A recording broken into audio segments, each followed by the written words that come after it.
Welcome back to another episode of our Vlogmas. Maraming salamat sa lahat ng mga nanonood ng ating Vlogmas Daily.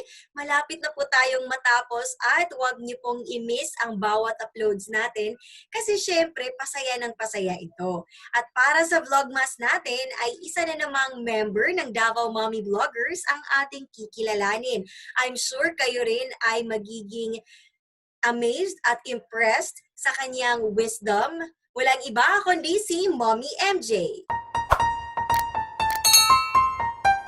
Hi, Mommy MJ! Hi, Mami Ara. Good afternoon. Good afternoon and hapit na ang Pasko. Merry Christmas in Merry advance. Christmas. How do you empower moms through your branding and niche? Okay. As you know me, Ara, I'm an advocate of self-love and self-care. I always share the importance of these two. Like, when I say self-love and self-care, taking care of yourself, like pampering your skin, dressing up, buying the things that you love that makes you happy. Kahit milk tea pa yan, okay, go talaga. Kasi di ba pag nakain mo yung favorite cake mo, ay, masaya ka na. Tapos, always remember to put yourself first. Then get rid of toxic people in your life, offline one or in real life. Like, kung kailangan mo silang i-unfriend o i-block mo sila, gawin mo. Yung hindi talaga tayo, hindi natin kailangan mag-adjust at mag-peace. I always believe that you cannot serve from an empty cup and love should start from within so that you won't get tired finding it somewhere else. So mga mommies, always remember to love yourself and you are loved and you are enough. Yes. So, deserve na to ang ginahingo ni mga milk tea. Yes, milk tea. Walang mo tambok. Yes, indulge 100% sugar. Grabe. Tapos, less ice. Yes. Sabi na. Sige, Mami MJ, question number 2. Kani kay, kuha ginako ni siya sa Miss Universe nga preliminary interview. What is one learning experience that you had as a child made much impact on you? Okay. My father always taught me the significance of being frugal. Hindi naman yung mukha ka lang apeng-ape, hindi ganon, yung mukhang gula-gula nito yung suot mo, hindi ganon. Ang sinabi niya talaga sa akin, kapag may gusto ka, huwag kang mangutang, kundi pag-ipunan mo. Kasi mas malaki daw yung interest kapag hinuhulog-hulugan mo. Pag kinumpute mo, ay, mas malaki pa rin binayad ko. So, until now, sinasabuhay ko talaga yan. Kapag may gusto ako, talagang pinag-iipunan ko kasi takot na takot talaga ako sa utang. Parang feeling ko hindi ako makatulog. Kunyari, ay, Juna, tapos hahabulin mo. Ayoko nang gano'n. So, yun. Tinuruan niya talaga ako na maging simple at saka kapag may gusto ka, iwasan mo talaga mangutang kasi sakit sa ulo. Another ko gusto i-share, Mami Ara. For example, naiihatag na ka ng kwarta bitaw ka ng gift sa Christmas, especially karon hapit ang Christmas. Di ba ginatagaan sa mga ninong o ninang at mga anak?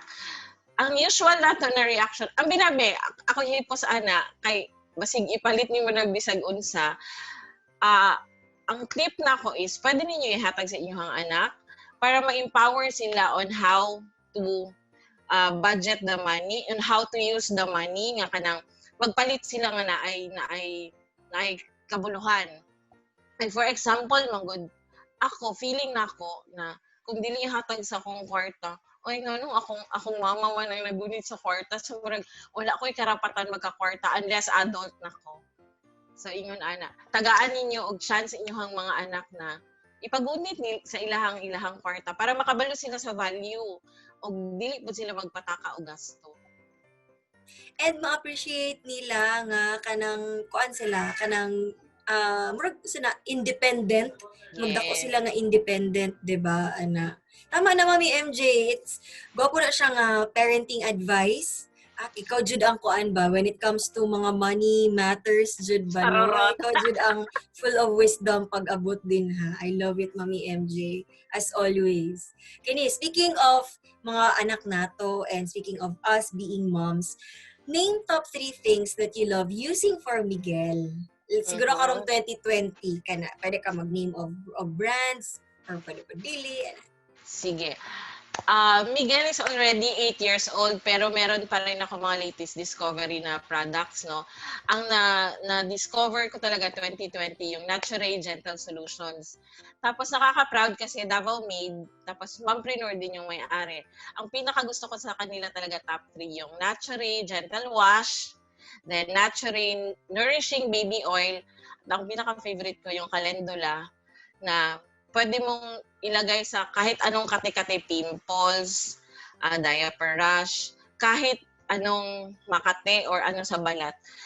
Ito talaga yung hindi ako nawawalan kasi um, kunyari ay may makate o lalagyan ko lang. Tapos tinry ko siya nung nagka-pimples ako na malaki dito. Nilagyan ko, siguro mga after 3 days, tuyo na. Sabi ko, ay magaling talaga tong ano na to, tong produkto na to. So yung tatlo, yun talaga yung pinaka-favorite ko. Tsaka, if I also, if I may add, bukod sa tatlong ito, from Natural Gentle Solutions, pinaka-favorite ko rin, hindi ko naman nagagamit kay Miguel, yung mga creations ni Mami Precious of Anything Precious.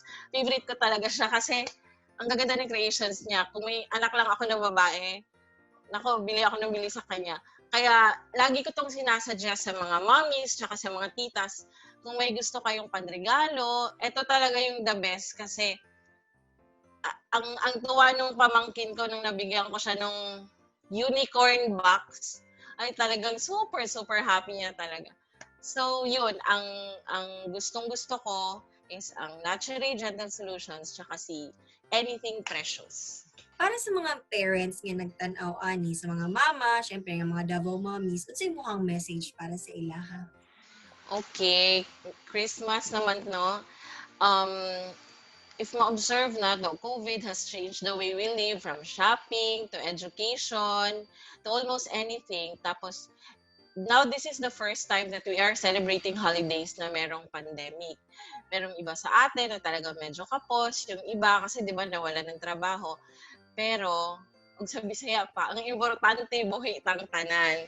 'Di ba? Magpasalamat tayo na kapiling natin yung family natin ngayong Pasko. Tapos, kung na-observe niyo during lockdown, kasi wala na tayong magawa, hindi tayo makalabas, we spend quality time with our family. So let's continue to do that, especially ngayong Pasko, may pandemic man o wala. So that's it.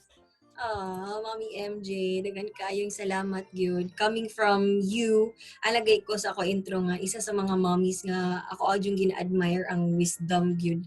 Ang wisdom gyud nimo. Ang wisdom Oo. ng As uban. in, oy, but kana siya ang kuan, kanang ganing kanang sana siya proof na you've been really doing well in your life and this is the time na you're going to share that wisdom to other people, to your friends nga ingana po dapat ang panghuna-huna sama sa imo ha, labi na sa amo ang abridok kay mga utok. Abridok kay mga utok, so muna ipasa nimo sa amo ang corona. Corona.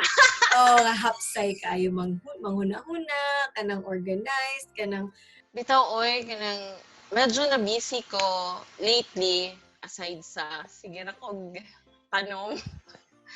Naanagit siya sa akong daily koan.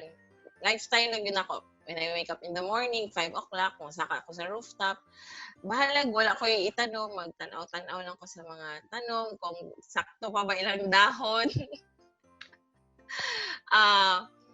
Puhon, magsulat ko og balik, naga-post-post pa lamang gihapon ko. Tapos, follow me on Facebook and Instagram. Tapos, natin ko YouTube channel. Nanay ni Miguel Inigo na yung mga pipila dito ka videos. Tapos si Miguel, ganahanap mo siya mag-vlog. Murag mas hawd mo siya mag-vlog sa kuha. Sige, supportahan ta ka just for fun lang good. Tapos, there, follow me, Facebook, IG, and YouTube. Nanay ni Miguel Inigo.